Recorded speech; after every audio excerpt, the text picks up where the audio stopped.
Today we are going to replace a cam position sensor on a 2005 PT Cruiser.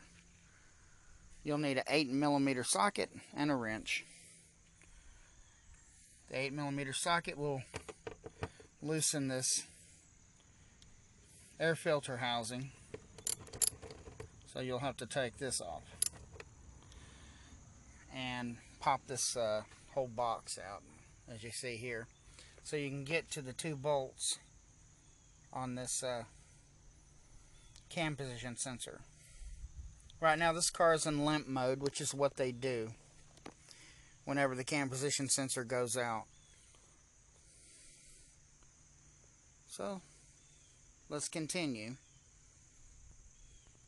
Pop these clips off of this box. You can see the filter underneath. You're going to pull this off. Where I loosen this, it should come right out. It's been a while, so I reckon it's probably on there pretty good. There we go. And that's off. Take this housing off of there. Exposed filter. You got a hose in the way here going into the breather box. I'd like to take this filter out of here so that I don't accidentally bump into it and put a hole in it. Now all you have is the box. Looks like this PCV filter needs to be changed. That's the PCV hose. I'm going to pop this off as like this. See if you can see it there or not. It just comes right off actually. Come on. There it goes. Alright, move this off to the side. And let's see what we got in here.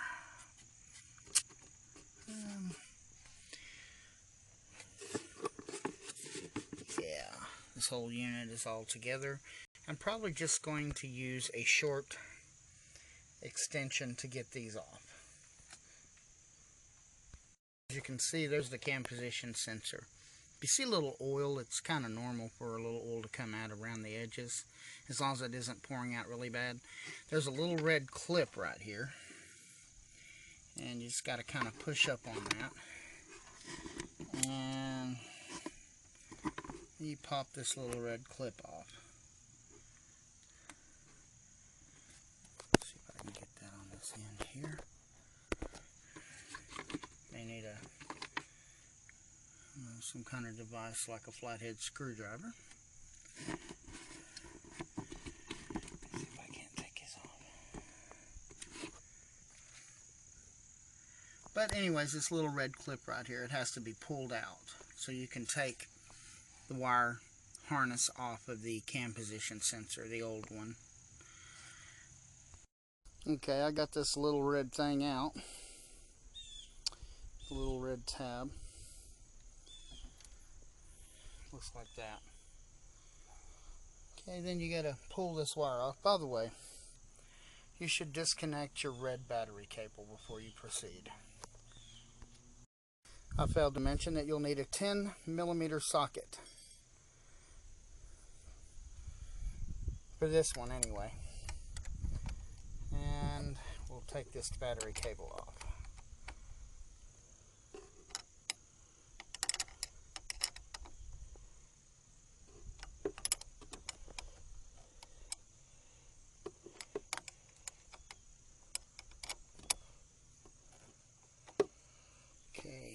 Should loosen now. Take that off and put that somewhere inconspicuous so it doesn't contact this guy right here. Now we can proceed with removing this decrepit cam position sensor. 8mm again is the size. 8mm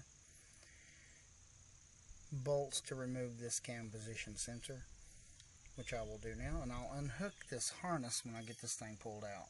It'll be a little easier to grab it. Let's proceed.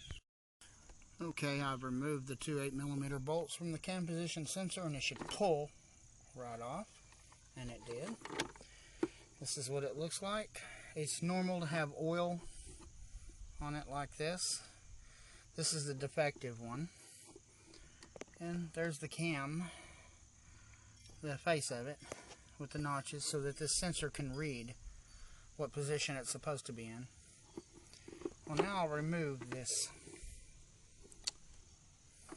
clip, take this old one off, and get ready to put the new one on. The thing I love about these PT Cruisers is they got this little tray right here. It's very convenient to put your bolts and other things out of the way. Let's get this thing off and put the new one on.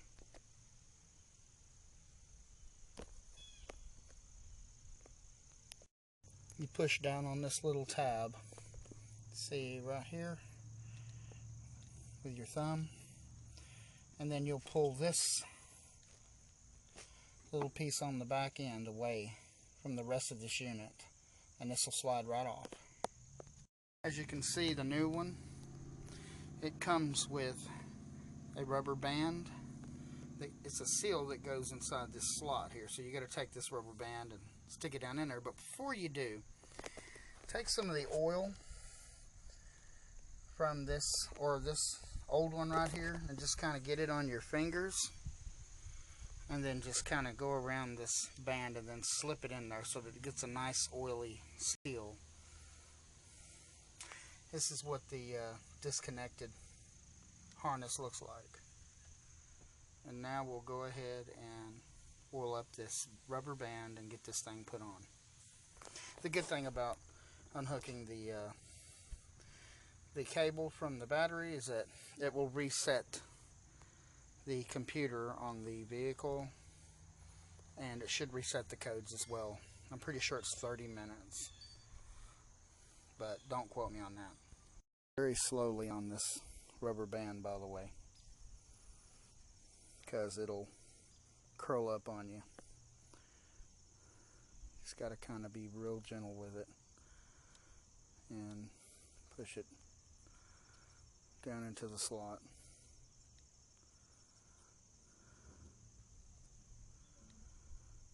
See what I mean?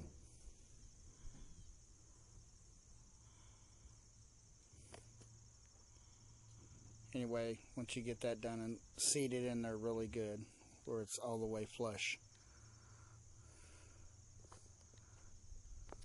Okay, as you can see, it's inside the groove, and it's completely flatlined and bottomed in the cylindrical slot that it fits in. Just make sure that that is flush all the way around. Okay, we're going to connect this back. This needs to be lined up. See the grooves? Needs to be lined up with this so that it goes in correct. And don't forget your little red pin. Slide it back in there. Line it up. Line the holes up perfectly before you put the bolts in. But you want to line this girl up just right. It has to line up with those holes. To do that is to go ahead and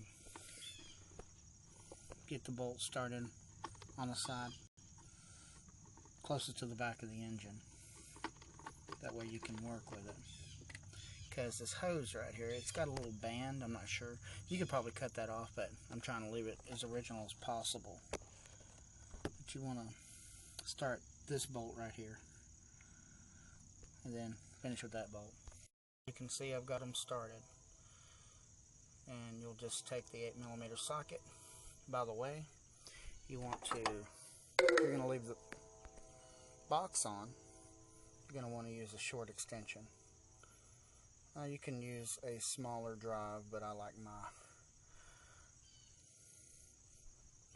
current setup pretty good. And you just